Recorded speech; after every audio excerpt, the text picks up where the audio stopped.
Kalimera.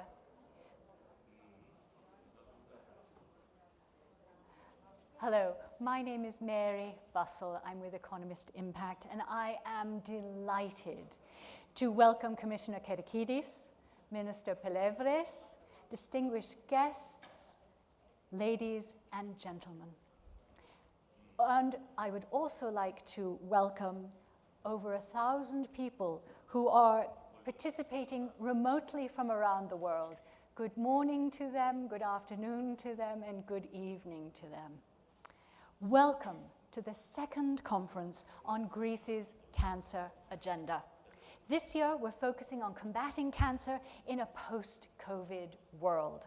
I'm truly thrilled to be with you in person this year. Last year, I welcomed you into my home as we held the conference remotely. This year, I have been welcomed to your wonderful and ancient city, and today I am able to see the faces and smiles of 200 of you around the room with me today.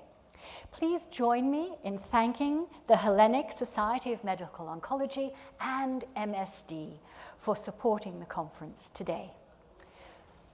We remain unable to proclaim an end to the pandemic caused by the SARS-CoV-2 virus. Since it was first identified on September 7th, 2020, through to this morning, over 6 million people worldwide have died from this virus. During this period, science has made enormous strides, enabling us to develop appropriate diagnostics and treatments as we learned more about this novel virus. Virologists and vaccinologists developed successful vaccines, and 326 days following the identification of the virus, vaccines made from platforms never before used in humans received emergency use approvals, facilitating the largest public vaccination campaign in human history, thus protecting many from death. These innovations did not occur by chance. They were built upon decades of work, some of which has its roots in oncological research.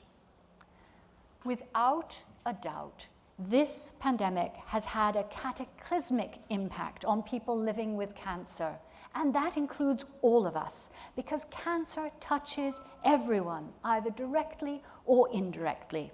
This disease changes our lives and those of our families and loved ones.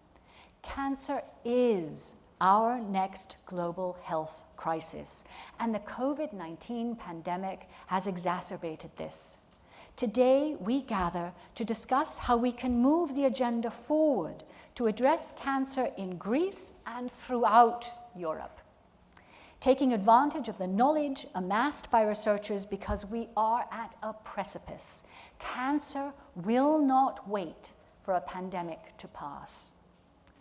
In the past decade, cancer survival rates showed signs of improvement thanks to earlier detection and improved screening, yet we cannot return to how healthcare was delivered or life lived before SARS-CoV-2, because the pandemic has highlighted disparities in care that must be addressed. In the past 2 years, we've seen interruptions in screening programs and in-person care, disrupting early detection and diagnoses, and delaying access to treatment. Cancer must be a priority, and it has to be at the top of every country's agenda. In 2019, WHO reported that cancer was the first or second leading cause of mortality before the age of 70 in 112 to 183 countries surveyed, causing 1 in 6 deaths worldwide. In Europe, it is the second leading cause of mortality behind cardiovascular diseases, responsible for 26% of all deaths. There is a significant risk that mortality rate will increase in the near future based upon our recent past and the challenges brought about by the pandemic.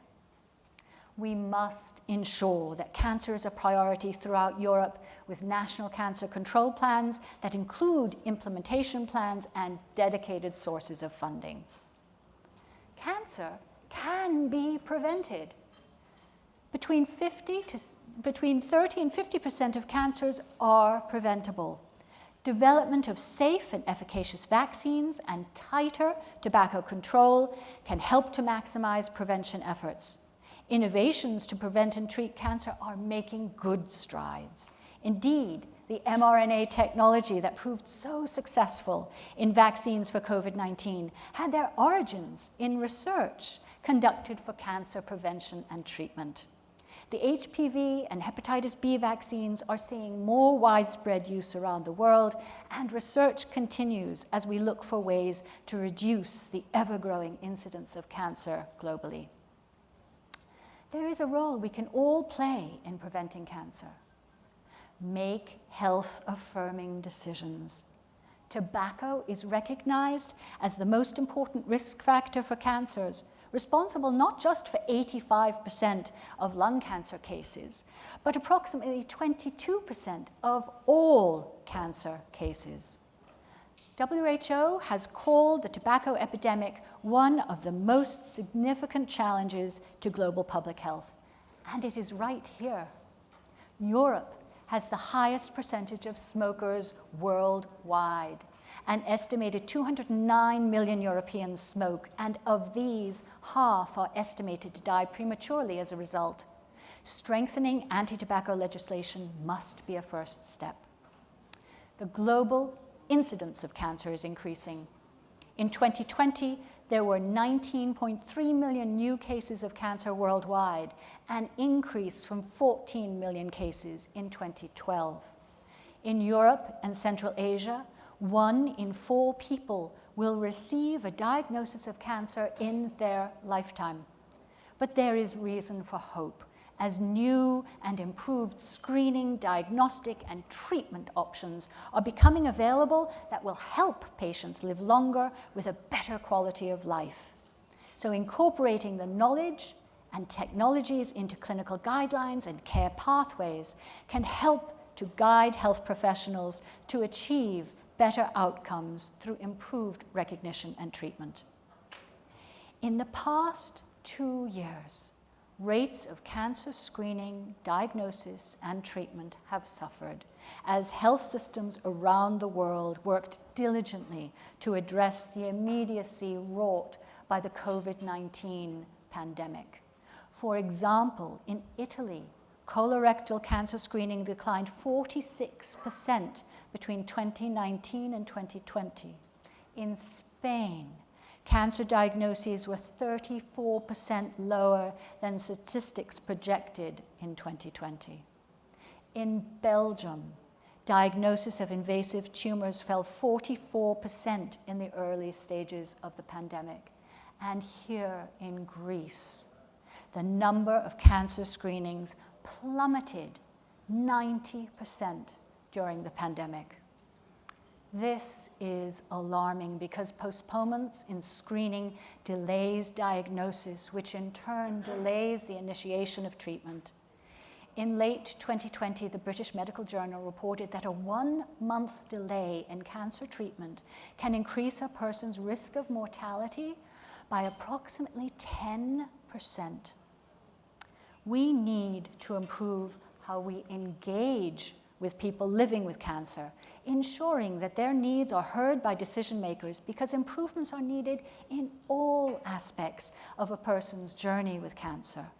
Awareness, prevention, and health literacy campaigns can contribute to public health outreach by empowering people to do what they can to reduce the incidence of this disease, including people living with cancer. In the development of a treatment plan can help to ensure that they have a role in the decision-making process and can share what they are experiencing, because they are the ones living through their treatment. As clinicians, we must be there to help, to support, and to listen. We need improved systems to ensure sustainable and equitable access to innovations. New innovations offer great promise, but stakeholders, HTA authorities, and government decision makers need to prioritize their efforts to get them to people who need them. In a post-COVID world, payers will face challenging financial constraints as national budgets try to recover from the costs of the pandemic. Yet delays between marketing authorization and availability of a new therapy have a very real impact on people and their families who face a diagnosis of cancer.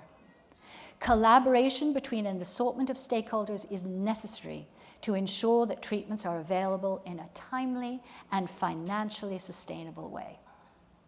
We must work to destigmatize cancer through education, awareness, and compassion. Stigma is real and corrosive. It can delay diagnosis and leads to unnecessary suffering. Finding solutions to address stigma and ensure that people receive the psychological, supportive, and palliative care they need to navigate their journey with cancer is vital. As we look to a post-COVID world, building partnerships and collaboration between stakeholders at the EU and national levels will help to promote meaningful dialogue and policy development. This includes forging alliances between ministries of health and public health, finance, social services, and education, health professionals, and patient organizations. To summarize what I've said and lay the groundwork for our discussions today, there are 6 unifying and key principles to help us make significant strides in cancer post-COVID. The first is recognizing and ensuring that cancer is a priority throughout Europe with national cancer control plans that meaningfully address needs. The second, improving prevention through development of safe and efficacious vaccines and tighter tobacco control, as well as ensuring that people know how they can make health-affirming decisions for themselves and their loved ones. The third is renewing the focus on early detection. Consider the adoption of screening programs and fast-tracking people to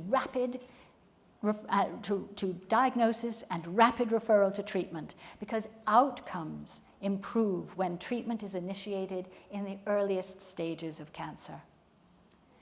The fourth is ensuring that people living with cancer are heard by decision makers, because improvements are needed in all aspects of a patient's journey with cancer.